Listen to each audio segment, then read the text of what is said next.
Oui, on est bien démarré. Alors, OK. bonjour Jean-Luc. Bonjour Pierre. OK, fait que aujourd'hui, le 26 mai 2026, Québec, 15 heures, France, 21 heures. Alors, bonjour à tout le monde. Et puis, cette semaine, toujours un enregistrement avec Jean-Luc. De quoi on va parler aujourd'hui? La séduction, Toujours pas. la séduction des sectes. OK? Séduction des Des sectes. sectes. Puis, je vais lire un petit texte. C'est une note que Ouais. j'avais écrite. Je ne me rappelle plus pourquoi d'ailleurs.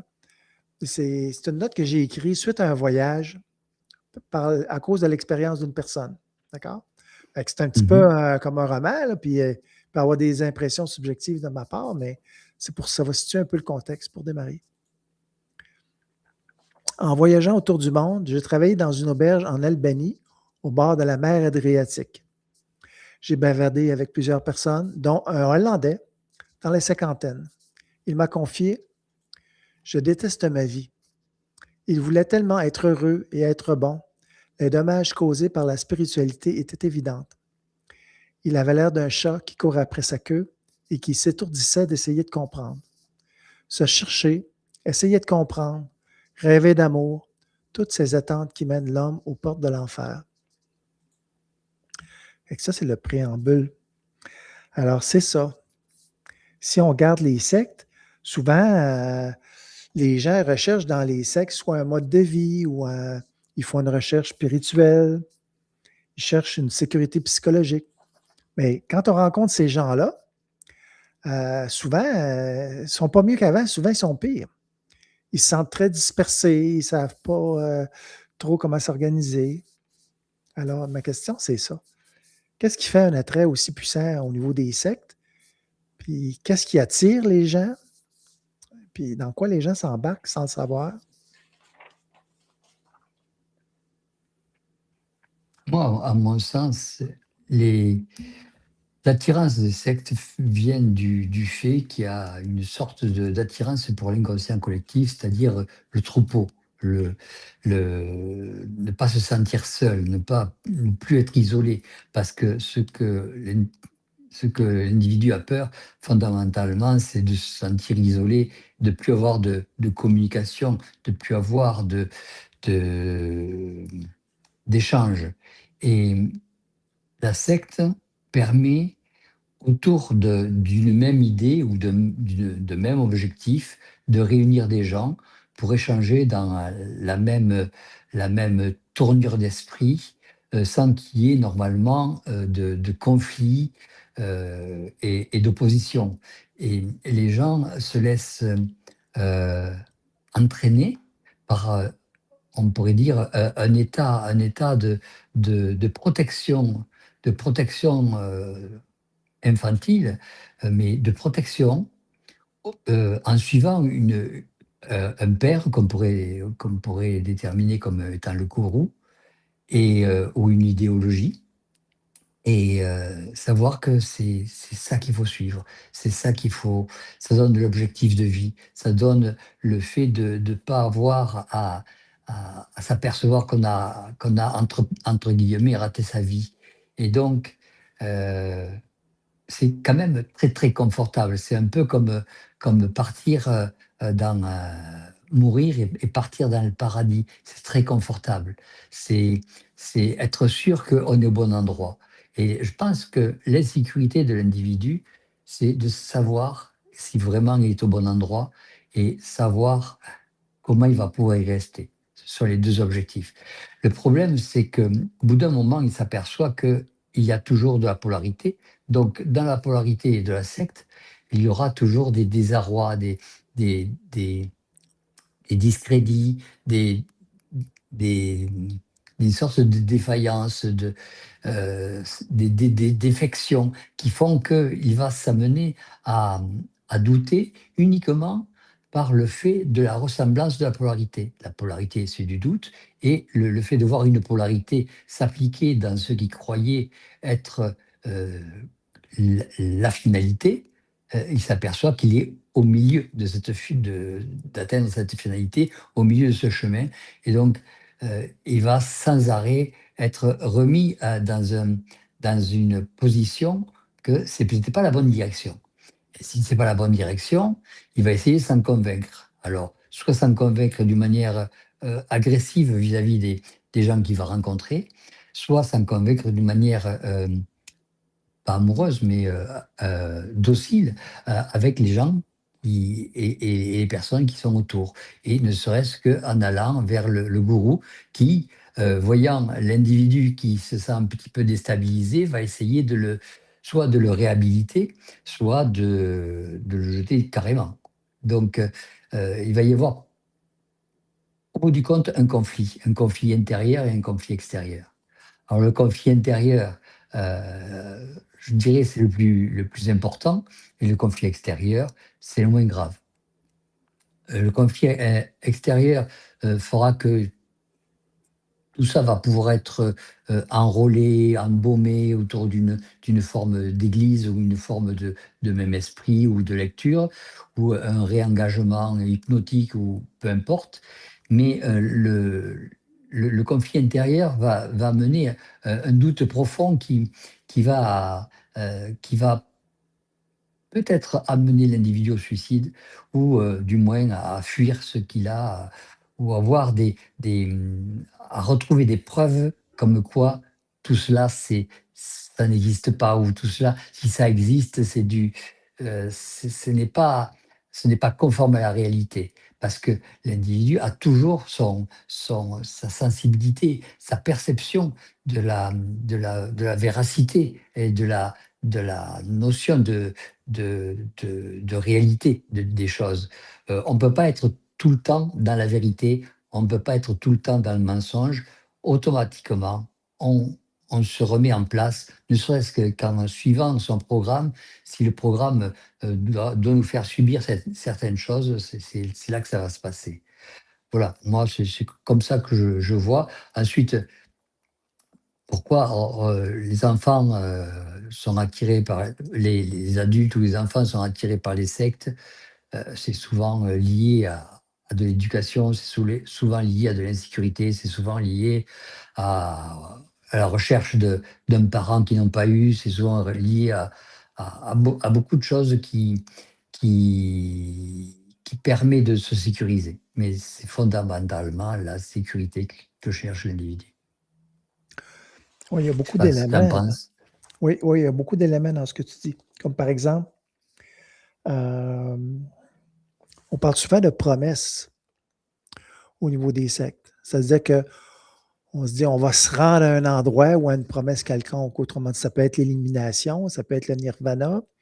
Donc, on dit qu'au bout du chemin, au bout d'un effort, on va accéder à quelque chose qui va faire de nous un être meilleur ou un être considéré par les autres ou un être qui va être toujours bien, toujours heureux. Donc, c'est pas possible d'être toujours heureux. C'est une, Et ouais, c'est pas moi, possible. ça m'aperçoit comme une fuite de la réalité. C'est à quoi ça me fait penser à Roche Sauvage. Ouais. C'était un petit peu comme la majorité des gens qui s'étaient euh, euh, euh, qui avaient pensé pouvoir habiter dans ces maisons dans le sud, là, et pouvoir se réunir dans un espace complètement isolé, mais un groupe où tout le monde avait la même pensée, c'est-à-dire la même pensée supramentale, avec le gourou, avec le chef, qui était Bernard, qui avait déjà initié le mouvement.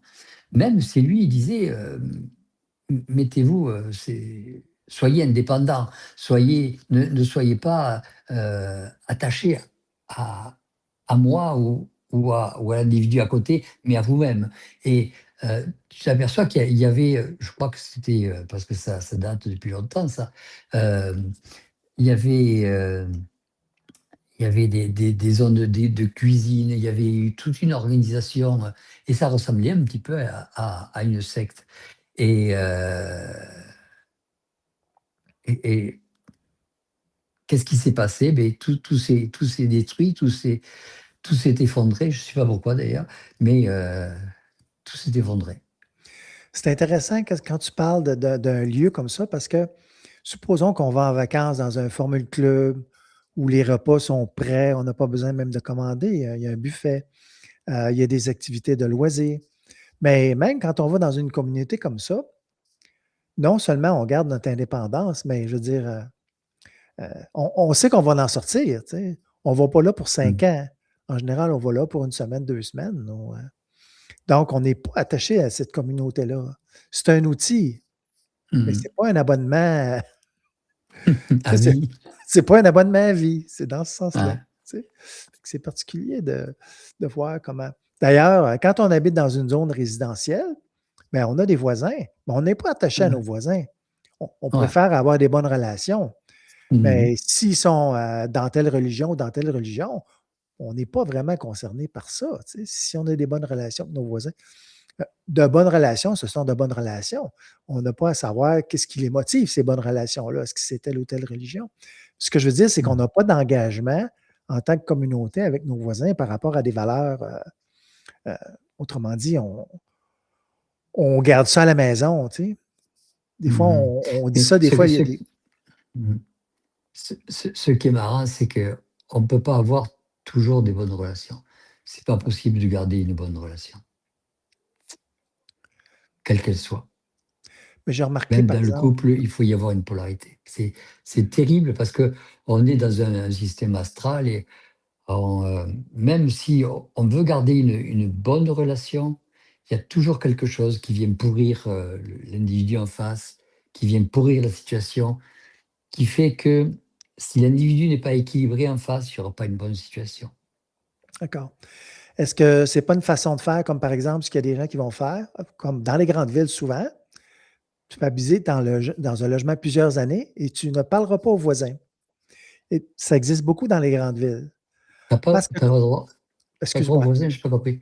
Oui, c'est ça. C'est-à-dire qu'on a des voisins, ce qu'on appelle des voisins de palier ou le voisin d'en face. Mmh. Souvent, on ne parlera pas aux voisins. On va dire bonjour. Mais souvent, on ne D'accord. parlera pas avec ces gens-là. Pourquoi? Parce Mmh. qu'on ouvre une porte à quelque chose dont on ne connaît pas le développement. Est-ce qu'il Mmh. va venir m'emprunter une tasse de sucre? Il va m'emprunter 20 $? Est-ce qu'il ne va pas regarder ma femme ou mon mari? Donc, en étant distant, ça diminue la probabilité. Pas 100%, mais ça diminue la probabilité. Mmh. Donc, c'est peut-être une façon de faire, de diminuer les opportunités, mais ce n'est pas une garantie. Parce que Ouais. si le garçon ou la fille du voisin a 14-15 ans, puis il commence à vivre sa jeunesse, commence à s'exprimer, ben, ça peut chambarder le quartier, là. Tu sais, Mmh. c'est pas une garantie, je suis d'accord avec Ouais, toi. mais c'est sûr que et c'est pour ça que les sectes ne peuvent pas tenir. C'est pour ça que disons que les individus dans les sectes ne peuvent pas, être totalement soudés. C'est pas possible. Éventuellement, moi, j'ai étudié passablement sur certains livres, des constructions alternatives et les modes de vie coopératifs, là.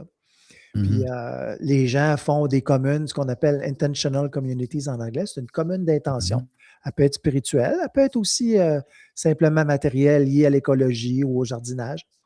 Puis, les gens, quand ils commencent ces organisations-là de 10, 20, 30 personnes, disent: «Au début, on mangeait tous ensemble. Au bout de 2 ans, on mange chacun de notre côté». Les gens parce que, tu sais, Qu'est-ce qu'ils se ça sont fonctionne trouvés? pas. Ça fonctionne pas. Les gens veulent Ça avoir leur fonctionne pas. indépendance. Là, tu Ouais, te retrouves dans une situation où ton voisin commence à vouloir faire l'éducation de ton enfant. Attends une minute, ouais là, ça fonctionne et pas, ouais. ça. C'est moi qui fais l'éducation de mon enfant, c'est pas mes voisins.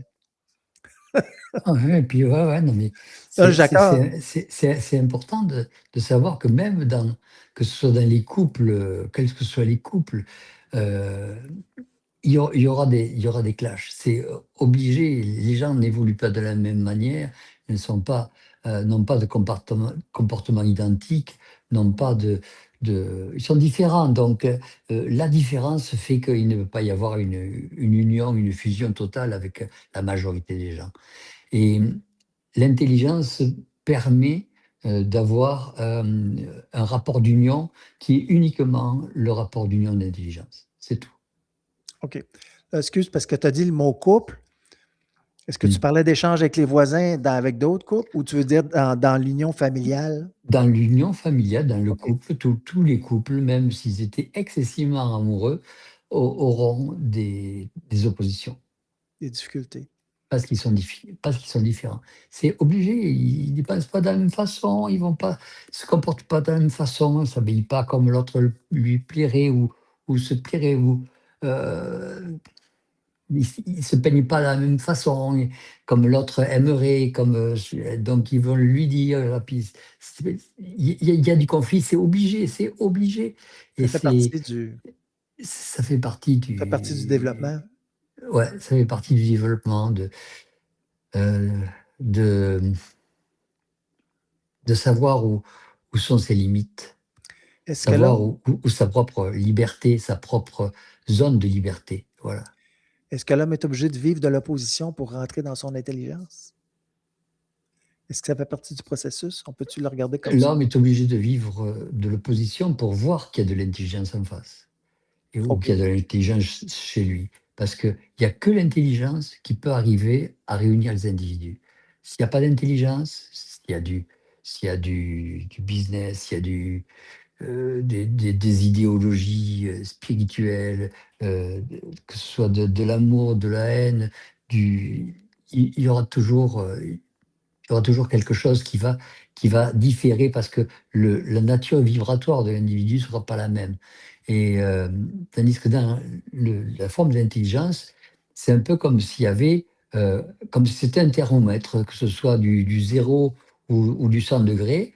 Le thermomètre est nécessaire pour mesurer toutes les formes vibratoires ou de température. Voilà.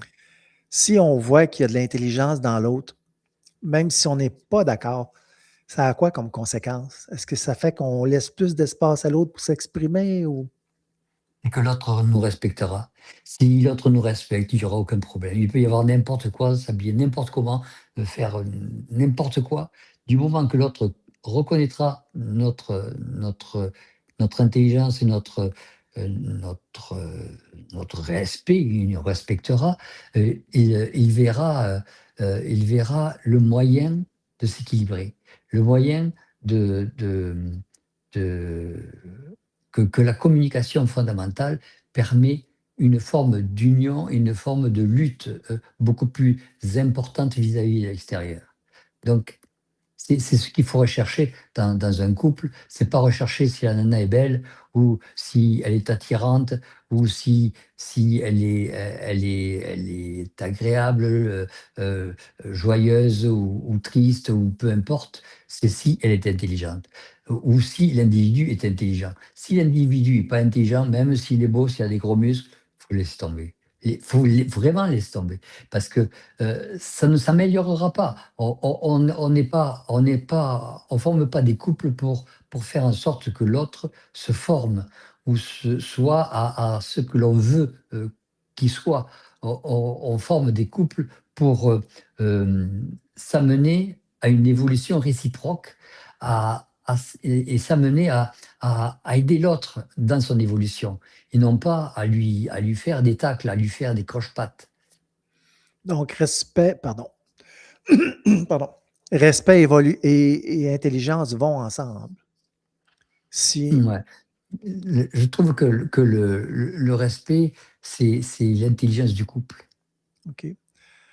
Est-ce qu'on peut, est-ce qu'il faudrait vérifier ça avant de se mettre en couple? Est-ce que c'est ça qui serait Je pense que fondamental? ça serait fondamental. Et je crois que ce qui s'est passé à Roche-Sauvage, si on étudie ça, c'est que les gens partaient sur une idéologie ou plusieurs idées de Bernard, mais pas sur la finalité du respect ou euh, du respect de l'individu. Et on peut regarder tous ceux qui ont essayé de voir avec, ne serait-ce que sur les sites, il y a toujours quelqu'un, même si c'est pour Bernard, et qui va vous dire: Ah, Bernard, il a dit ceci, toi, tu dis pas ça, c'est pas comme ça qu'il faut le voir, etc., etc. Et donc, on tombe sur, euh, sur l'état de la secte, l'état du, du sectarisme, c'est-à-dire être toujours dans une direction et voir que ceux qui ne sont pas dans la bonne direction sont hors ligne. Or, ce qui est la bonne direction, c'est l'intelligence de l'individu et non pas sa ligne.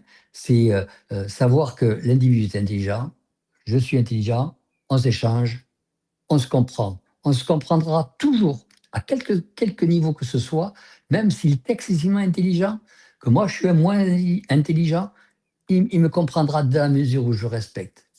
OK. Est-ce que est-ce que c'est irréconciliable, l'autorité par rapport au respect? Comment est-ce qu'on doit agir? Si une personne a plus de responsabilités que nous, elle est responsable d'un projet, est-ce que nécessairement ça va enfreindre le respect face à la personne? Je ne sais pas si ma question est claire. Euh, dans dans l'autorité, il y a, c'est opposé à l'amour. Parce qu'on ne peut pas avoir une forte autorité et aimer quelqu'un. Automatiquement, regardez les chefs de guerre, les, les politiciens qui font semblant de vous aimer, et puis dès qu'ils ont le poste désiré, c'est l'autorité qui est impeccable et vous n'existez plus. Euh, quand c'est un général qui vous regarde et qui vous fusille du regard, c'est vous êtes considéré comme un tas de viande et non pas comme un individu qui est son égal au point de vue intelligence ou au point de vue existence. Parce que ce qu'il faut vérifier dans un individu, c'est savoir si il existe, c'est-à-dire si son existence a introduit son identité, a introduit son contact, et si ce contact peut parler avec vous. S'il ne peut pas parler avec vous, c'est qu'il y a quelqu'un qui n'est pas assez mature. S'il n'est pas assez mature, c'est que vous n'allez pas pouvoir communiquer avec lui. Et si vous ne pouvez pas communiquer avec lui, vous allez être en conflit à un moment donné. Et c'est là où va venir l'autorité, c'est-à-dire l'obligation de, de vous soumettre pour une raison quelconque qui vient soit de votre enfance, soit peu importe. Mais il y aura toujours un phénomène de soumission. Et donc, il ne peut pas y avoir une forme de, de respect d'une part et de l'autre sans qu'il y ait, s'il y a un phénomène de soumission. Ouais, ça m'amène à reformuler plus précisément ma question. Ouais. Si j'ai une responsabilité, disons que je suis général d'armée, j'ai une responsabilité, Ouais. comment est-ce que je peux faire fonctionner des hommes sans autorité? Si on dit on s'en va dans telle direction, ou ainsi de suite, comment,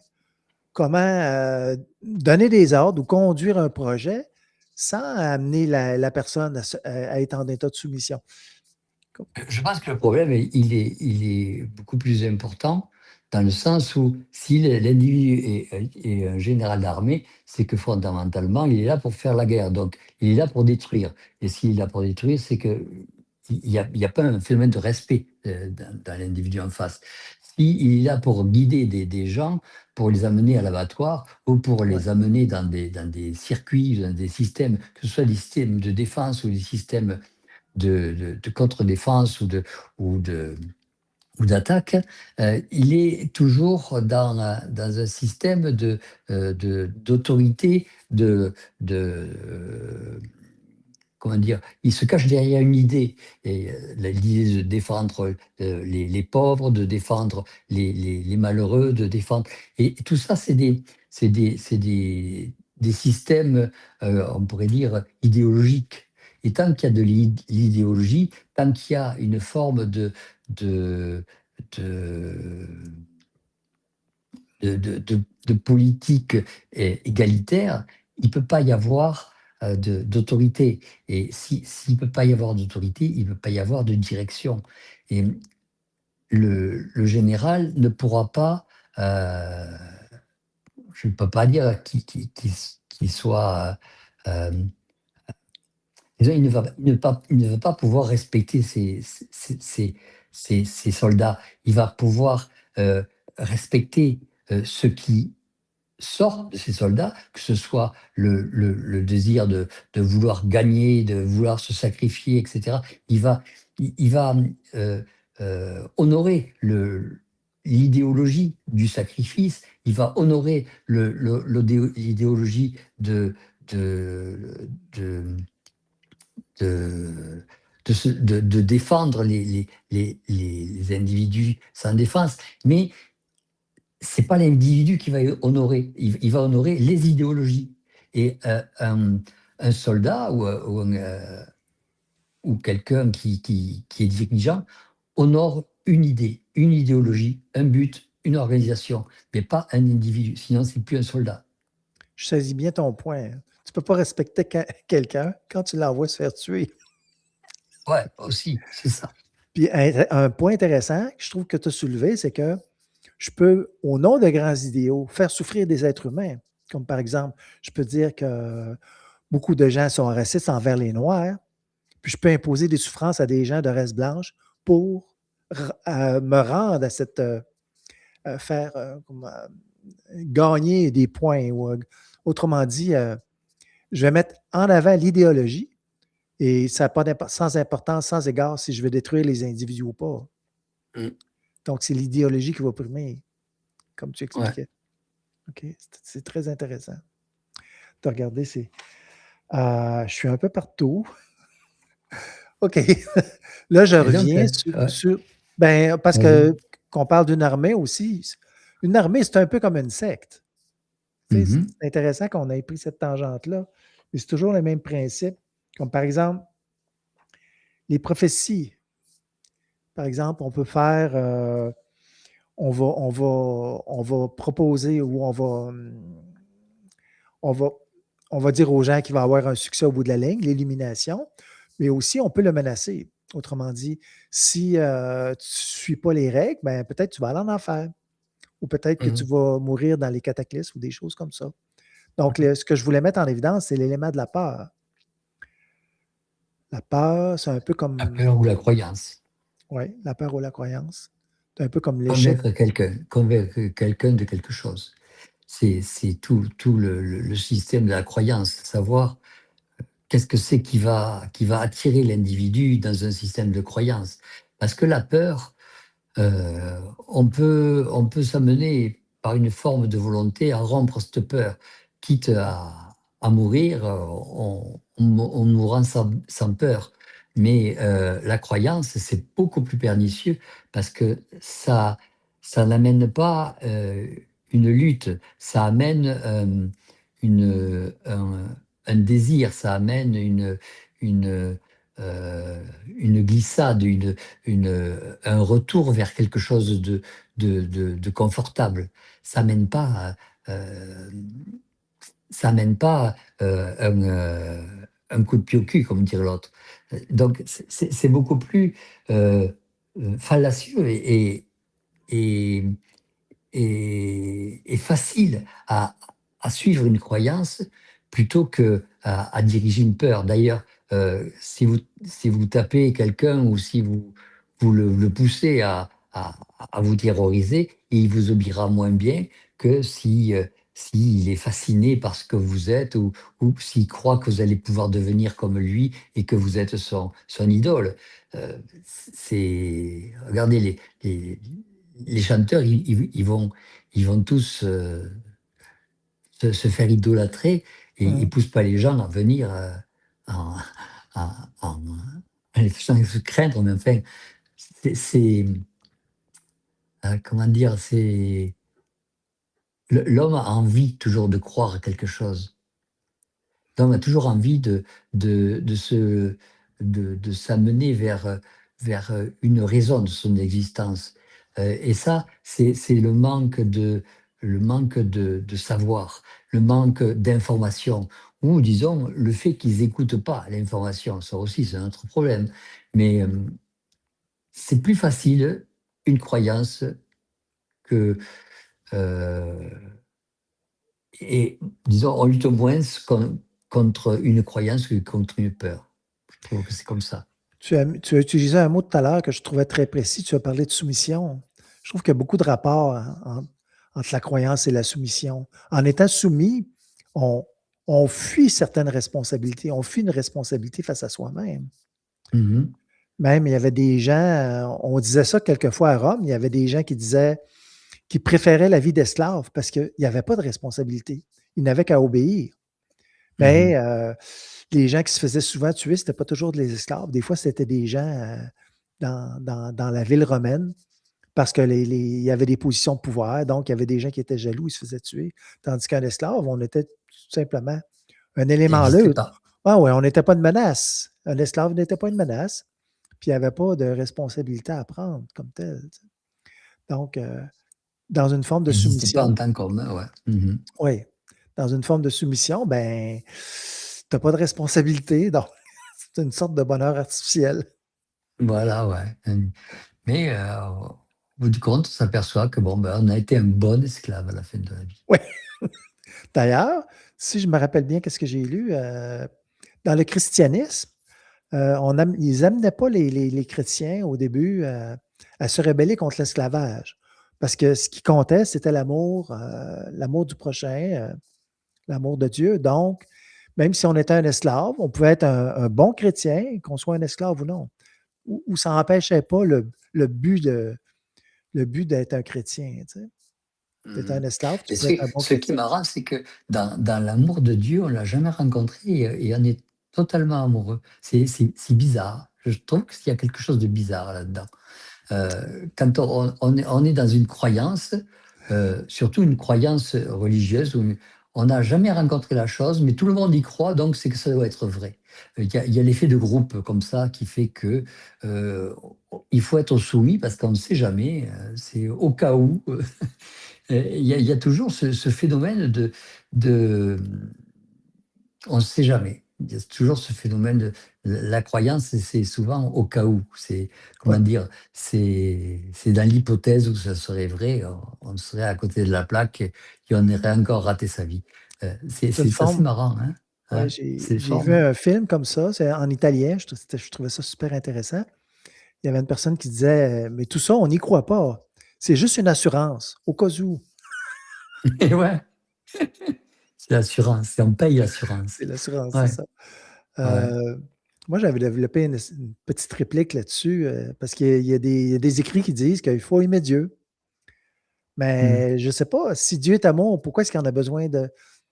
Tu sais, est-ce que Dieu est un dépendant affectif? S'il a besoin de notre Ouais, amour. Tu sais. peut-être, oui, c'est indépendant affectif, ouais, c'est ça, ça. Ouais, beh, heu Qu'est-ce qu'on retrouve aussi dans. ce qui est marrant, c'est que si vous rencontrez des gens qui sont allés de l'autre côté et tout ça, que vous leur demandez est-ce que tu as vu Dieu, ils veulent pas vous répondre. Ils veulent pas vous répondre parce qu'ils l'ont jamais vu. Parce que certains vont vous dire on n'a pas la vibration pour, en gros. D'autres vont vous dire on ne sait pas qui c'est, mais on sait qu'ils sont au-dessus. Voilà. C'est assez paradoxal tout ce système de. On a l'impression que dans ces formes, l'amour est obligatoire. Or, essayez d'aimer quelqu'un que vous n'aimez pas, vous allez voir que l'amour n'est pas aussi obligatoire que ça. Et c'est parfois difficile à appliquer. Donc, le fait qu'il faut aimer Dieu, euh, on serait d'accord, dans la mesure où ça ne poserait pas de problème, dans la mesure où ça ne poserait pas de difficulté. Mais aimer quelque chose qu'on n'a jamais rencontré, dont on nous dit qu'il peut nous taper dessus à n'importe quel moment, qui peut vous envoyer au paradis comme en enfer.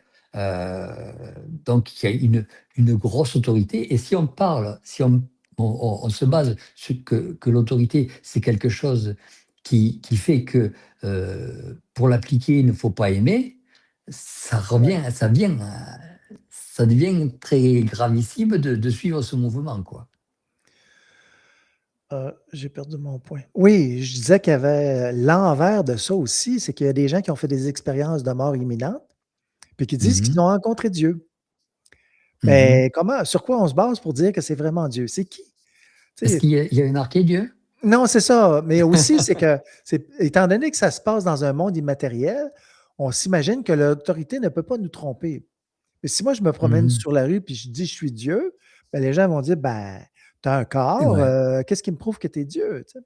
Mhm. Donc, c'est la même chose. Si je fais un voyage astral puis que je rencontre quelqu'un qui me dit qu'il est Dieu, tu sais, Et il faut lui demander, prouve-le. ben, prouve-le, c'est ça, j'ai pas de rapport d'évaluation. Parce que j'ai Et pas voilà. d'ordre de grandeur. On n'a pas d'ordre de grandeur vis-à-vis soi-même. Donc, comment est-ce qu'on peut avoir un ordre de grandeur face à quelque chose qu'on rencontre? Et comment quelqu'un peut vous prouver vous dire que vous êtes Dieu? Vous devez le savoir. C'est pas à lui à dire je suis Dieu. Euh, Sinon, c'est que vous l'avez jamais vu. Si vous l'avez jamais vu auparavant, c'est que c'est pas Dieu. Sinon, c'est lui qui vous a créé, donc au moins vous l'avez vu. Si vous l'avez jamais vu, comment voulez-vous aimer quelqu'un que vous n'avez jamais vu? C'est bizarre. Il faut quand même échanger avec quelqu'un pour, euh, pour l'aimer, enfin, je sais pas, ou pour l'apprécier, ou pour savoir ce qu'il est. Et s'il est respectueux vis-à-vis de vous-même et vis-à-vis de ce que vous pouvez respecter, ben, vous n'avez même pas besoin de l'aimer, il vous respecte. Puis un point d'entrée. Il me semble que Il y a tu as beaucoup de choses qui ne sont pas en frôlé apprentissage. quelque chose aussi quand tu disais.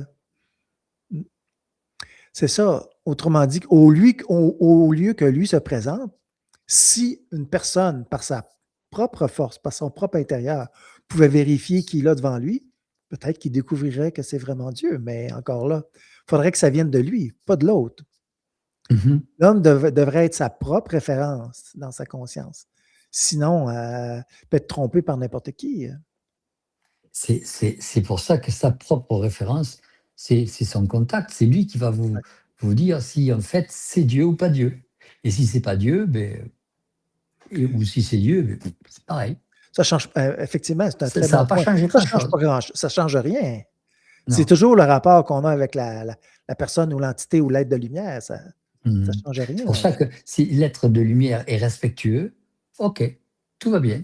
OK. C'est suffisant, c'est suffisant. Si vous aime trop, il y a Ouais, quelque hein? chose qui coince dedans. C'est pas normal. Comment on dit ça? Il y a anguille sous roche, là? Il y a anguille sous roche, ouais, c'est ça. C'est C'est anguille sous bon, c'est roche. très intéressant. C'est super. Donc Ah, c'est un bon rapport. Dès que vous êtes mort, vous regardez. Si l'individu n'a pas de...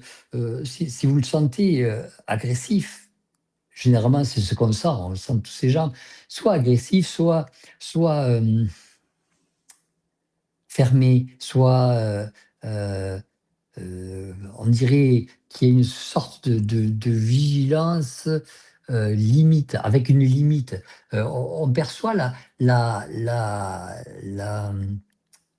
euh, le fait de ne pas dire et le fait qu'il y ait du secret, une forme de manque d'échange.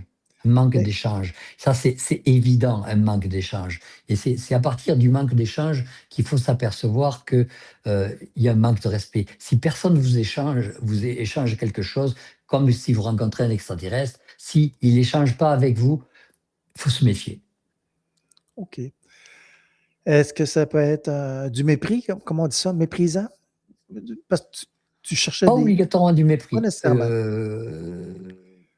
Pas obligatoirement. L'indifférence ou. euh, une, une forme de, de vigilance, une forme de rejet, une forme Hmm. de manque d'association, un manque de, de... Vous pouvez pas, euh, vous pouvez pas rentrer dans une forme d'intimité. Et c'est si vous rencontrez certains extraterrestres qui sont en état de fusion avec vous, qui vont vous fusionner pour vous connaître, et comme vous, vous allez fusionner pour les connaître, s'il y a un manque d'intimité, c'est que il y aura un manque de respect, donc il faut s'en méfier. C'est tout. OK. C'est la meilleure analyse. Quand vous rencontrez quelqu'un, si vous sentez qu'il y a un manque de, d'échange fondamental, je parle pas d'échanger avec quelqu'un au point de vue euh, dialogue. Je parle d'échanger avec tous ses corps. Je parle d'échanger avec tout son mental et voir que il y a des choses qui se passent qui font que on peut les analyser, qu'on nous laisse l'analyse. On peut dire des choses, on peut poser des questions, il y a des réponses. Là, c'est correct.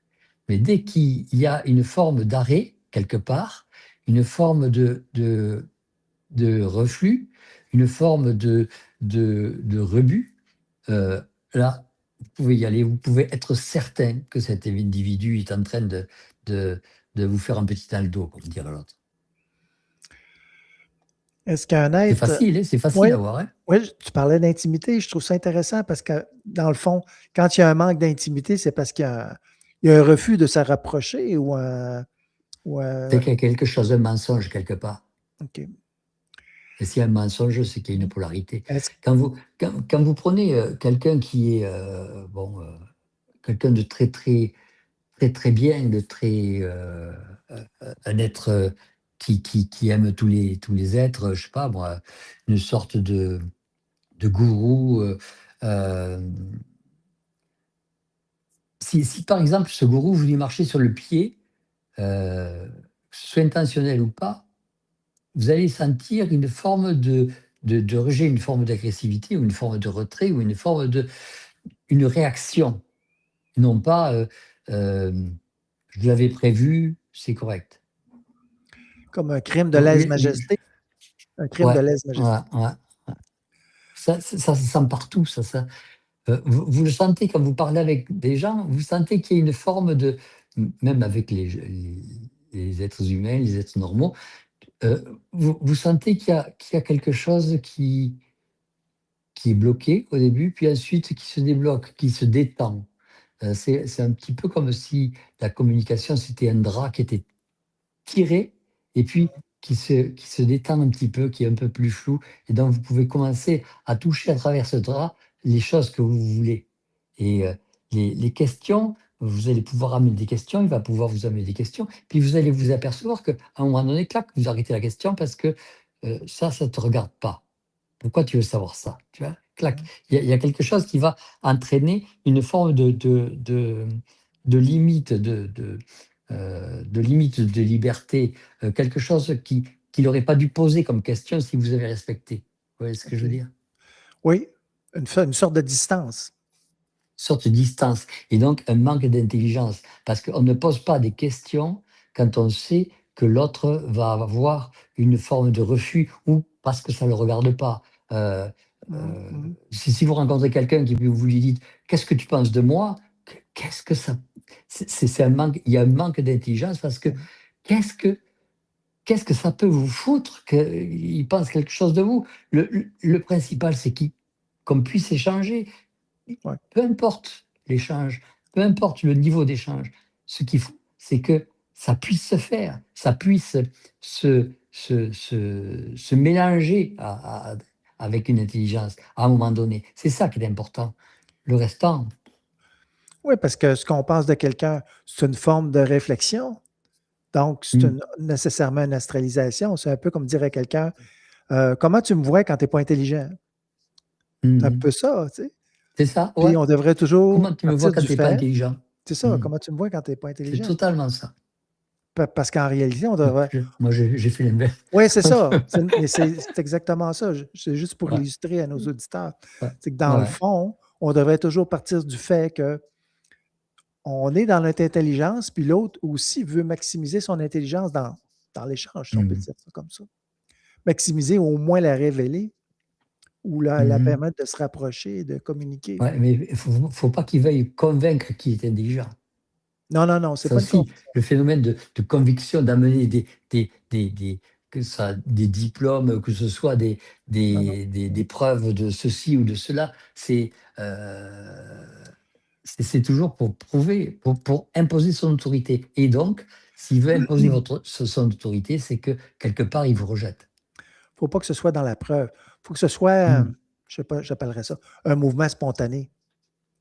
Ouais, et Oui, un mouvement agréable, un ouais. mouvement Si d'échange on est dans une agréable. soirée, ben, on peut être attiré d'aller parler vers une personne, mais sans avoir rien à prouver, sans avoir d'attente, ainsi de suite. Mais il peut y avoir quelque chose qui nous pousse un peu là, Mhm. dans- parce que s'il y a 30 personnes, ben, on n'aura pas nécessairement envie de parler avec tout le monde. On peut respecter tout le C'est sûr. monde. Hein. Mhm. On n'a pas toujours envie, pardon, de parler avec tout le monde. C'est sûr. Je regarde un autre élément. Est-ce que, disons, si on voyage sur les plans, puis on Mhm. rencontre un être, soit on ne veut pas s'approcher, ou soit que cet être-là ne veut pas s'approcher de nous, ça peut être une question de sécurité. Il y a des êtres qui sont extrêmement avancés qui pourraient nous bouleverser si on était trop proche de ces êtres-là. À ce moment-là, il ne se présente pas. Pardon? À ce moment-là, il ne se présente pas. OK. Donc, on n'en a pas conscience, il n'est pas C'est passé. qu'ils sont assez intelligents pour savoir que ça va les choquer. Donc, le fait de se présenter et puis de pas s'approcher parce que vous êtes trop fragile, c'est de la démagogie. C'est essayer de vous enseigner que vous êtes trop bas pour l'approcher à Ouais. lui. C'est vous prendre pour un imbécile, quoi. Je trouve ça intéressant quand on parle de ça parce que des fois, ça m'arrive, dans l'état d'éveil, je sens qu'il y a une conscience qui s'approche de moi, qui veut communiquer quelque chose. Pas nécessairement Mhm, clair, mais je sens qu'il y a une proximité, sans, sans aucun préalable, juste comme ça. mhm. Puis, il n'y a pas nécessairement un échange que je peux clarifier, mais je sens qu'il y a une présence qui va s'approcher, quelquefois relativement près. C'est juste un état comme ça. Mais comment je dirais ça? La communication n'est pas nécessairement claire ou évidente. Il se passe un échange, mais il Mhm. n'y a pas de dimension psychologique à cet échange-là. C'est juste un courant d'énergie. Fait que Et il faut arriver à trouver la bonne communication. Quelle communication? Est-ce que c'est une communication mentale ou une communication de senti ou une communication? Il y a toujours des points d'échange de communication. Du moment qu'il y a quelqu'un qui s'approche, c'est qu'il y a un senti d'approche. Et dans le senti d'approche, c'est un petit peu à augmenter le senti, à le passer par un autre niveau. Dire par exemple, je sais pas moi, euh, euh, est-ce qu'on peut se parler par lumière? Est-ce qu'on peut se parler par chaleur? Est-ce qu'on peut se parler par sensation de bien ou comment dire, de bien, de sensation agréable ou de sensation désagréable, ce qui donnera un échange binaire. Euh, Parfois, il y a des échanges en me disant, OK, j'accepte que tu viennes t'infiltrer en moi pour pouvoir échanger, ne serait-ce que pour 10 minutes ou 20 minutes. Et ensuite, je ferai la même chose avec toi et on visitera nos mondes. Bon, et là, il peut y avoir des échanges comme ça. Alors, soit la personne, soit l'individu s'infiltre et puis on découvre quelque chose, soit l'individu ne le fait pas. Et à ce moment-là, on peut toujours lui demander pourquoi il ne le fait pas. Quel est, quel est le, quelle est l'opposition? Qu'est-ce que c'est qui fait que il y a de l'opposition? Est-ce que c'est notre vibration? Est-ce que c'est sa vibration? Est-ce que Qu'est-ce que c'est? Il y a toujours quelque chose. S'il ne le fait pas, il y a quelque chose. Soit il en a peur, soit il y a quelque chose. Parce qu'il y a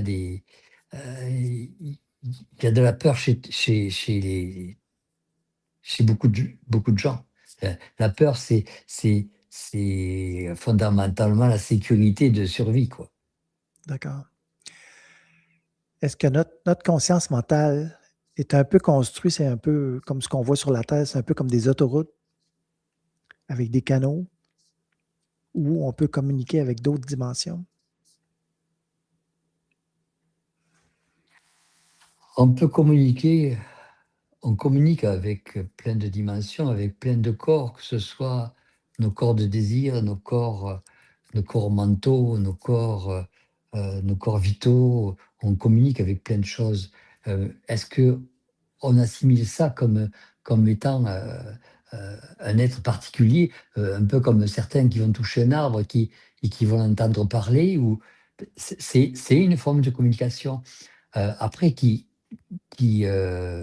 formule une parole ou qui formule une sensation, c'est pour essayer de personnaliser la chose qu'ils rencontrent. Or, euh, il y a des êtres qui ne sont pas à formaliser, qui ne sont pas à former, qui n'ont pas de forme. Et donc, c'est très difficile de personnaliser quelque chose qui n'a pas de forme. Et nous, on a une forme et c'est souvent plus difficile de concevoir quelque chose qui n'a pas de forme parce que ça n'a pas de limite que quelque chose qui a une forme où on peut en faire le tour. Et ce qui est intéressant, c'est que l'individu qui n'a pas de forme va considérer que vous n'avez pas de forme quand vous sortez de votre corps. Ça, c'est intéressant. Parce que à ce moment-là, vous allez sortir de votre corps pour parler avec lui. Mais si vous restez dans votre corps, vous ne pourrez pas parler avec lui. Donc, il faut savoir avec qui vous parlez. OK. Je reprends du matériel de ce que tu as dit. Est-ce qu'on a tendance psychologiquement à vouloir mettre un nom sur une communication qui s'établit? Autrement dit, ce que je veux dire, c'est les gens en général cherchent à l'identifier. Est-ce que c'est ça la Un nom, déviation? peut-être pas un nom, mais à savoir qu'il y a quelque chose. OK. Parce que dans la mesure où il y a quelque chose qui s'identifie à nous, c'est qu'il y a un être pensant. Et donc, un être pensant avec euh,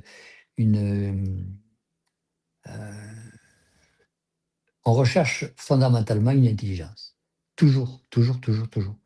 Quelqu'un qui n'est pas un être pensant, ou un être pensant sans intelligence, on va avoir tendance à le négliger parce qu'il n'a rien à nous apporter. Il n'a rien, Mhm. non pas vouloir que nous, on va apporter quelque chose, mais que euh, on ne parle pas avec un mur, quoi. Même si ce mur est bien, est un être physique, est quelque chose de bien solide, mais il n'y a pas d'intelligence qui va sortir de là, ou alors il y a un problème avec le mur. Mais l'individu que vous rencontrez va vous montrer des stigmates d'intelligence. C'est systématiquement obligé, quel que soit le plan. Sinon, vous êtes dans l'énergie de ce plan et non pas dans l'être de ce plan. OK. C'est pas l'être qui dirige ce plan, c'est l'énergie de ce plan. Et l'énergie de ce plan, ça part d'intelligence ou ça va vous amener vers un système intelligent qui dirige. OK. Sinon on est récupéré par des entités qui. Mais est-ce que les entités. Oui. Parce que tu Ben, disais qu'on peut. ben, mhm. Tu sais, on Ben, peut. les entités, pour moi, c'est des panneaux de direction. Donc, il y en a certaines qui sont intéressantes pour l'homme, dans le sens où ça connecte, où vont connecter l'homme avec son programme vis-à-vis de quelque chose. Mais euh, une entité, que ce soit une entité astrale, ça n'a pas tellement de substratum, mais une entité mentale va vous montrer son intelligence.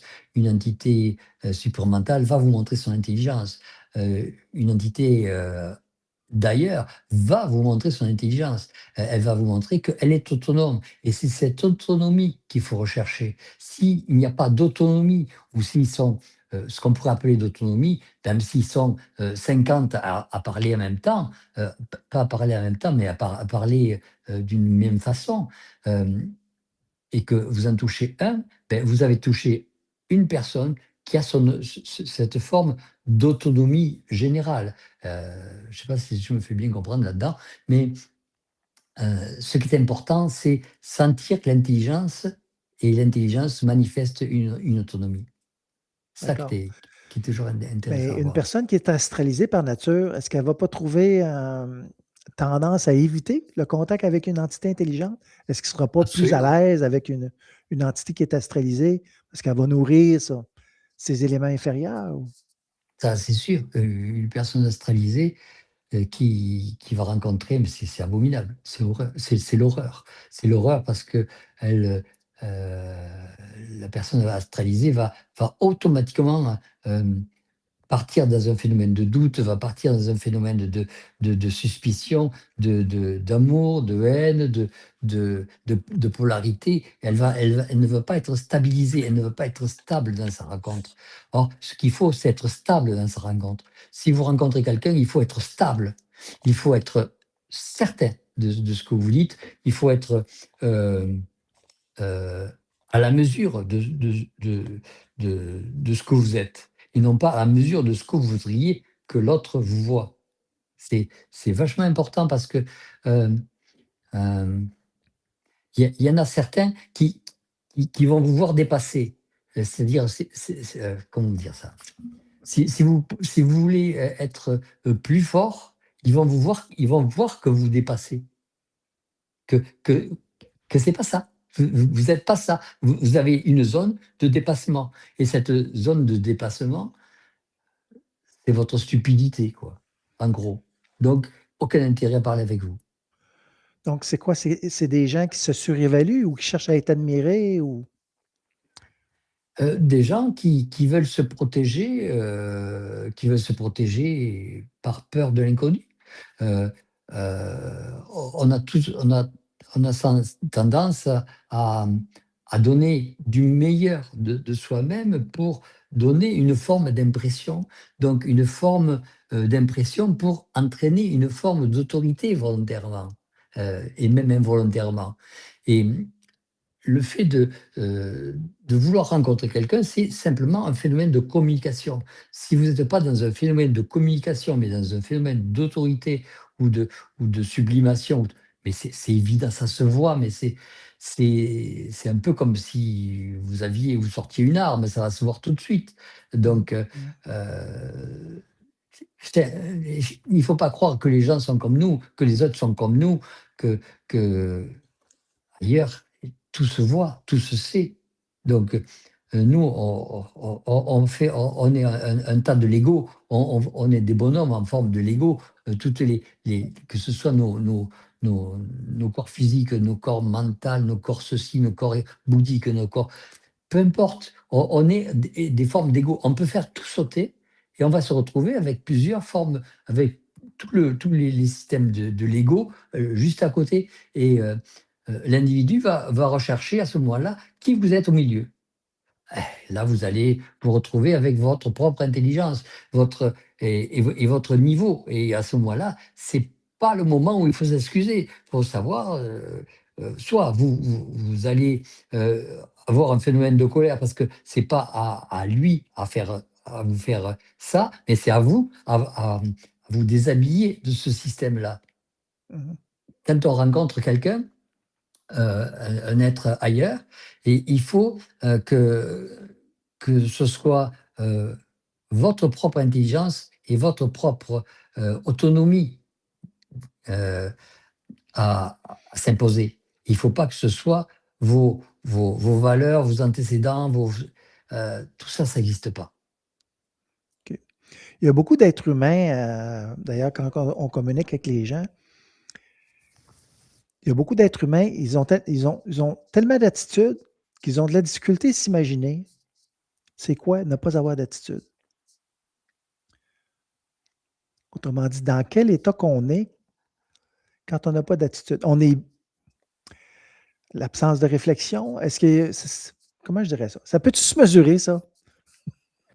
Quand on n'a pas Disons, d'attitude, il se passe quoi? euh, c'est qu'on n'a rien à faire avec l'autre. Pardon? Si par exemple, vous avez une attitude avec l'individu qui est en face, c'est que vous n'avez rien à faire avec lui. C'est que si votre attitude va être là pour meubler ou vous protéger, et OK. c'est que quelque part, vous avez senti qu'il fallait avoir une attitude, qu'il fallait avoir une forme, qu'il fallait avoir pour vous protéger. Donc, on peut dire qu'une attitude, c'est une forme de protection, mais en même temps, c'est une forme de, de perception de non-communication. Donc, c'est un peu Donc, vous savez qu'il n'y aura personne pour communiquer avec vous. Ouais. comme une limite ou un blocage. Les gens qui ont beaucoup d'attitude, c'est des gens qui ont beaucoup de blocage. Est-ce que c'est Ouais, cohérent, ça? c'est ça. Ouais, c'est OK. ça. Donc, si on a beaucoup d'attitude, c'est difficile de communiquer avec les autres. On pourrait pas. OK. Puis, beaucoup d'attitude fait que beaucoup de mensonges, beaucoup de secrets, c'est c'est comme si il y avait une marionnette qui était devant et que il y a quelqu'un qui tire les ficelles, mais vous ne pourrez pas parler à la marionnette, c'est le marionnettiste avec qui il faut parler.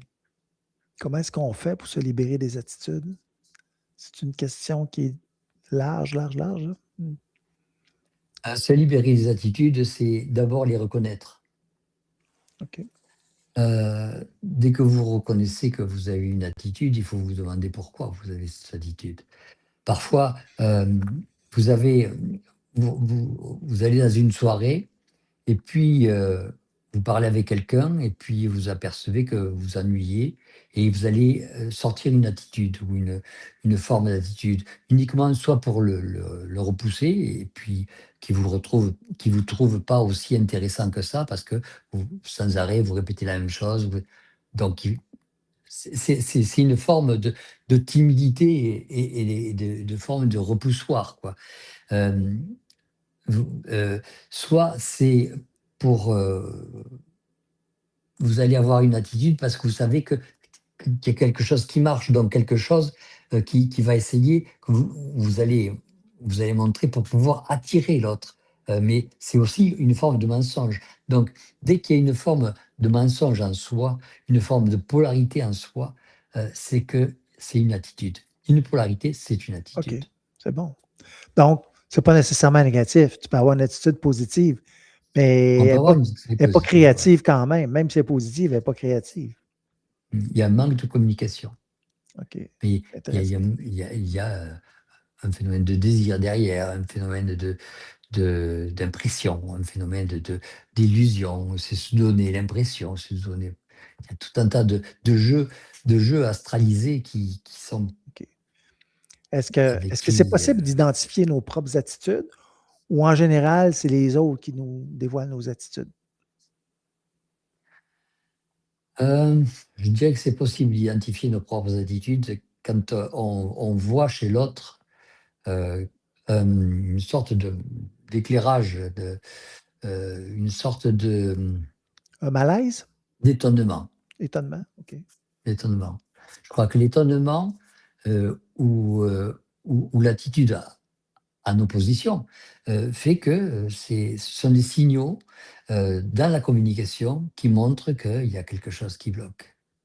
Et OK. d'ailleurs, quand vous avez quelqu'un qui a une attitude devant vous, vous regardez, vous avez un petit air de retrait ou de mise en réaction du regard. Euh, et puis, immédiatement, vous posez les questions, mais qu'est-ce que c'est ça? Qu'est-ce qu'il veut là? Qu'est-ce qui se passe? Et c'est pareil pour vous, dès que vous êtes euh, hors d'un mouvement que vous n'avez pas voulu. Dès que on- un mot qui sort que vous n'avez pas voulu, dès que vous avez des, comment dire, des, euh, des sifflements de Dieu que vous n'avez pas voulu, ou dès que vous avez ces formes anormales euh, qui ne sont pas euh, qui ne sont pas initiés de votre propre gré, de votre propre volonté, c'est que vous avez une attitude et de quelqu'un qui vous manipule. OK. Ouf. OK, mais je reviens là-dessus parce que des fois, les gens vont avoir des attitudes, ça va déclencher des réactions chez l'autre. Puis là, Ouais. les gens vont dire, bon, ben, c'est lui qui a des attitudes. Ils vont Comme autrement dit, ils projeté. vont projeter leurs attitudes sur les autres. Mhm. Alors comment faire pour que Mais s'il n'y a pas d'attitude, il faut qu'il s'appuie sur quelque chose pour trouver une attitude. Il faut que vous ayez, je sais pas moi, quelque chose qui les accroche. Et quelque chose qui les accroche, généralement, c'est une entité qui va être accrochée par ce qui est en face. Elle va essayer de retrouver l'entité qu'il y a chez vous. Donc, en fait, quand vous avez deux individus qui se rencontrent, c'est deux entités qui se rencontrent, OK. et des entités qui se communiquent. Elles se communiquent avant même que vous puissiez les communiquer. Communiquer entre vous. Et elle vous dit, ce gars-là, qu'est-ce que c'est? Ouais, tac, tac, tac, ouais, ça se communique. Normalement, une entité ne se communique pas avec personne, sauf quand vous amenez une entité avec vous vis-à-vis de quelqu'un. Automatiquement, elle communique. Elle s'informe l'une l'autre. OK. Et donc là, les attitudes, elles sont là. C'est pour ça qu'on sont, voit des fois des c'est une preuve conflits. c'est une preuve d'entité. Les gens ont des conflits Mm. parce il y a des attitudes des deux côtés. Mhm. Peut être. OK. Une attitude, c'est une entité. Une attitude, c'est une entité. OK, parfait. J'aimerais ça qu'on arrête ici. Ça fait 1 heure. Je trouve que c'est un beau Ouais, ouais. format. T'as raison, t'as raison. Hein? Bon. Je commence à avoir chaud un peu. Quand je commence à avoir chaud, C'est le signal. c'est le C'est le signal, c'est signal. ça. Ben, merci beaucoup, Jean-Luc. Ça a été un plaisir Merci. renouvelé de faire une entrevue avec toi. Puis Ouais, moi aussi. on espère que nos auditeurs vont apprécier. Et à la prochaine fois. Ouais, Alors, je vais ok. arrêter l'enregistrement. Ok.